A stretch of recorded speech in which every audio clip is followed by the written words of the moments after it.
మానవత్వం చాటుకున్న కేటీఆర్. యాక్సిడెంట్ కు గురైన వ్యక్తిని తన ఎస్కార్ట్ కారులో ఆసుపత్రికి తరలించారు కేటీఆర్. వరంగల్ లేబర్ కాలనీ వద్ద అంజయ్య అనే వ్యక్తి యాక్సిడెంట్ కు గురై రోడ్డుపై కింద పడి ఉన్నాడు. ఎమ్మెల్సీ ఉప ఎన్నిక ప్రచార నిమిత్తం అటుగా వెళ్తున్న కేటీఆర్ అతన్ని చూసి తన కాన్వాయ్లోని ఎస్కార్ట్ కారులో అత్యవసర చికిత్స కోసం వరంగల్ ఎంజీఎం ఆసుపత్రికి తరలించాడు.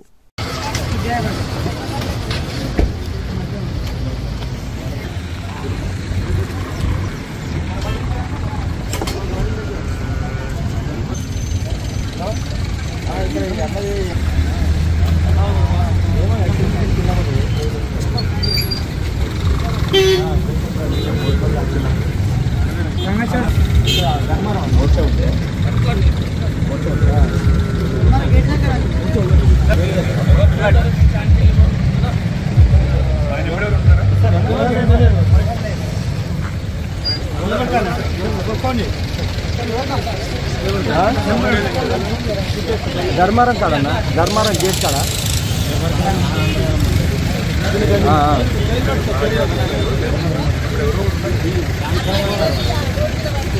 లేబర్ కాడ ఇక్కడ